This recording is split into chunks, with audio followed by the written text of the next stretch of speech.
You have a story to tell, you know. Actually, you have lots of stories to tell. Some are funny anecdotes, little stories about something funny or maybe even a little embarrassing that happened to you. Others are touching, stories about some kindness someone did to you, going out of their way to lift your spirits. And still others are stories about your spiritual life, how you came to faith and such. And you know what? People love to hear your stories. We like to hear each other's stories. Hello, I'm Stuart Baskin, pastor of First Presbyterian Church of Tyler, Texas, and this is your daily devotional for Friday, May 19th, 2023.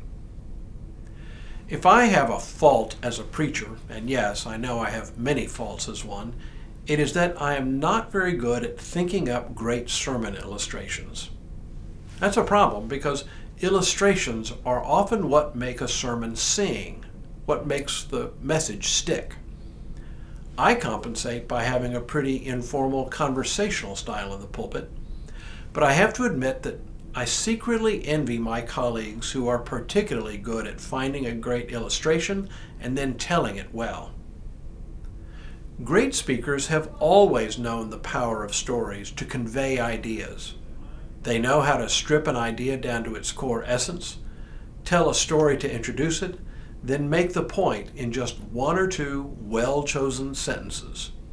Me? I tend to ramble on, sometimes getting too far into the weeds, leaving you to guess what I was really trying to say.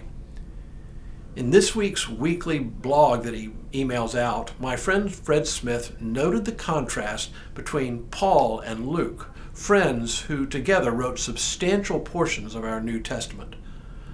Paul wrote theology. Luke wrote stories. I tend to communicate more like Paul, but I wish I had Luke's storytelling ability.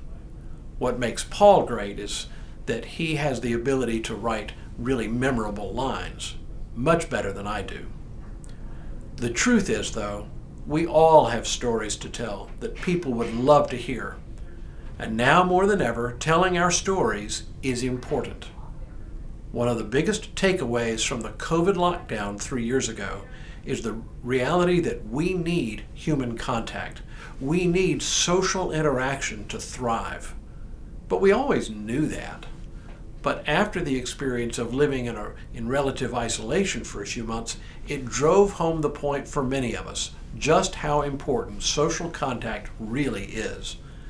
And part of social contact involves telling each other what's been going on in our lives. It involves telling our stories to each other. They don't have to be dramatic.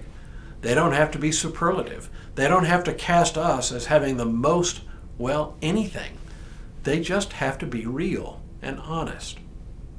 Now, some stories are about relatively trivial things, and that's okay, because our lighthearted stories are the lubrication that helps us develop our connections with each other.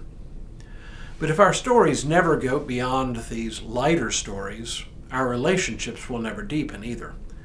To do that, we tell ever more personal stories, weighing and judging as we go along whether a particular relationship is ready to hear our more heartfelt stories. Not all relationships are ready for a deeper level of self-disclosure, but most of us, most of the time, are able to judge accurately when it's time to move to a deeper level.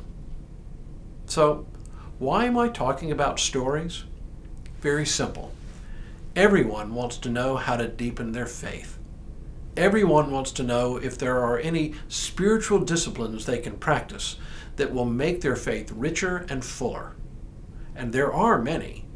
But the easiest one I know is simply to share our faith stories with each other. When we tell our stories to someone else, a couple of things happen. First, we get to reflect ever more deeply about our faith. Even telling the same story multiple times can prompt us to find newer and deeper meanings to what we once experienced. And second, we become more comfortable telling our stories. By the same token, when we hear others tell us their stories, we often find our own faith strengthened. We learn new things. We break down barriers. We may find our own faith affirmed by what we hear, and we may find our faith challenged by what we hear. But either way, our faith deepens. And there is one other thing that happens, and this one's important. In sharing our faith stories, we may find ourselves talking to a friend, a family member, or a colleague who is facing a conundrum or a problem, and you find that you have a story that is just tailor-made to help them through their situation. Just the right faith story to get them through. So try this out. Find a friend, someone you trust, and who is willing to take some time and then tell each other your faith stories. They can be about how you first came to faith. They can be about times when your faith helped you through difficult times. Or they can be about times when your faith was at a low ebb. They can be funny. They can be serious. They can be heartrending. But tell them. You will be amazed what a difference it makes to you. And now may God continue to bless you and keep you in all that you do this day and in all the days ahead.